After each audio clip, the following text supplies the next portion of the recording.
Hi, my name is Elliott Brown and I'm the Vice President of Marketing for Farmers Bank here in Greenwood, Arkansas. Today we're going to be reading Chapter 4, Loneliness. The next day was rainy and dark. Rain fell on the roof of the barn and dripped steadily from the eaves. Rain fell in the barnyard and ran in crooked courses down into the lane where thistles and pigweed grew. Rain spattered against Mrs. Zuckerman's kitchen windows and came gushing out of the downspouts. Rain fell on the backs of the sheep as they grazed in the meadow. When the sheep were tired of standing in the rain, they walked slowly up the lane and into the fold. Rain upset Wilbur's plans.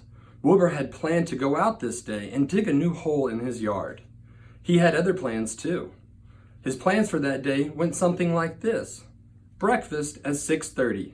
Skim milk, crusts, middlings, bits of donuts, wheat cakes with drops of maple syrup sticking to them, potato skins, leftover custard pudding with raisins, and a bit of shredded wheat. Breakfast would be finished at 7. From 7 to 8, Wilbur planned to have a talk with Templeton, the rat that lived through his trough. Talking with Templeton was not the most interesting occupation in the world, but it was better than nothing. From 8 to 9, Wilbur planned to take a nap outdoors in the sun. From 9 to 11, he planned to dig a hole or trench and possibly find something good to eat buried in the dirt. From 11 to 12, he planned to stand still and watch flies on the boards, watch bees in the clover, and watch the swallows in the air.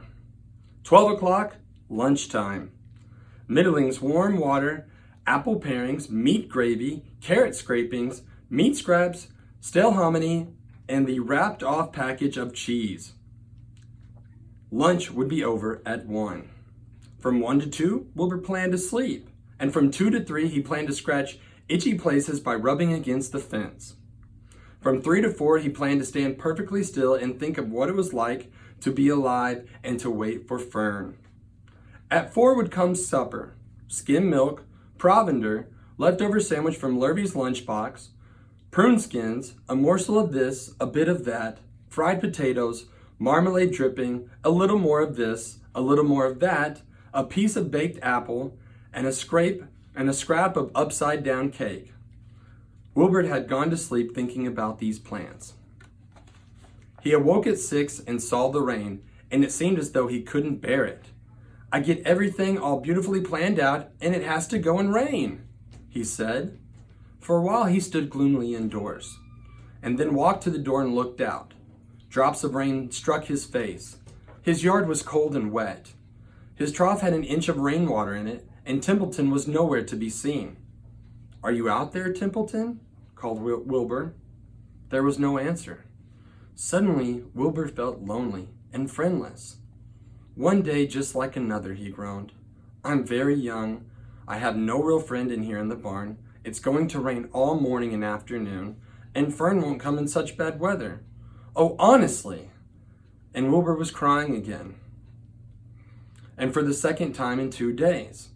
At 6:30, Wilbur heard a banging of a pail. Lurvy was standing outside in the rain, stirring up breakfast. "Come on, pig," said Lurvy. Wilbur did not budge. Wilbur dumped in the slops, scraped the pail, and walked away. He noticed that something was wrong with the pig. Wilbur didn't want food, he wanted love. He wanted a friend and someone who would play with him. He mentioned this to the goose, who was sitting quietly in the corner of the sheepfold.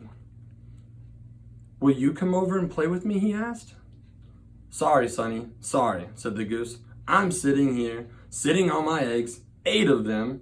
Got to keep them toasty, oasty warm. I have to stay right here. I'm no flibberty-ibberty-gibbet. I do not play when there are eggs to hatch. I'm expecting gooselings."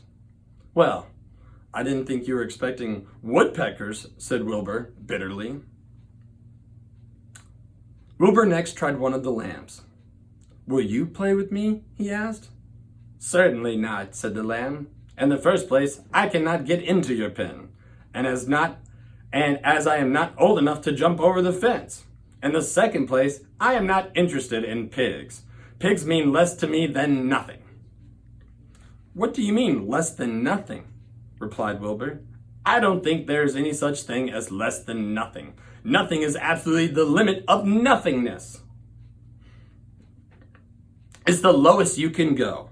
It's the end of the line. How can something be less than nothing? If there were something that was less than nothing, then nothing would not be nothing. It would be something. Even that is just a very little bit of something. But if nothing is nothing, then nothing has nothing that is less than it is. Oh, be quiet, said the lamb. Go play by yourself. I don't play with pigs. Sadly, Wilbur laid down and listened to the rain. Soon he saw the rat climbing down a slanted board that he used as a stairway. Will you play with me, Templeton? Asked Wilbur. Play, said Templeton, twirling his whiskers. Play, I hardly know the meaning of the word. Well, said Wilbur, it means to have fun, to frolic, to run and skip and make merry. I never do any of those things if I can avoid them, replied the rat sourly.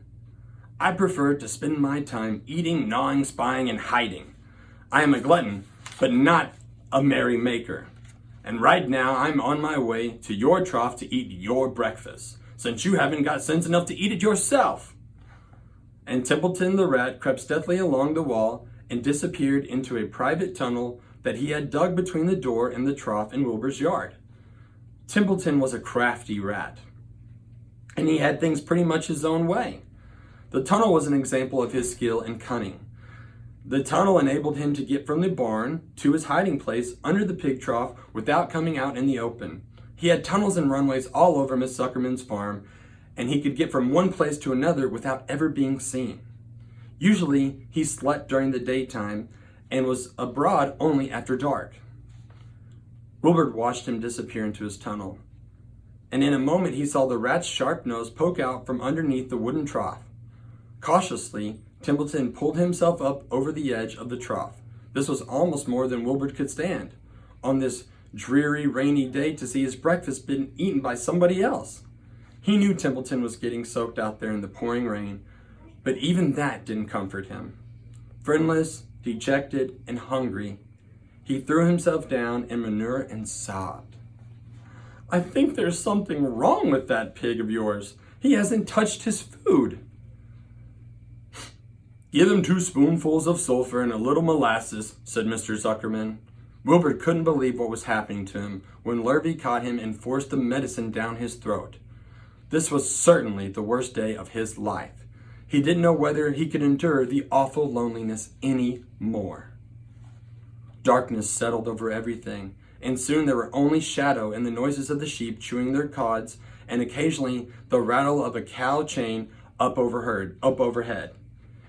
You can imagine Wilbur's surprise when out of the darkness came a small voice he had never heard before. It sounded rather thin, but pleasant. Do you want a friend, Wilbur? It said.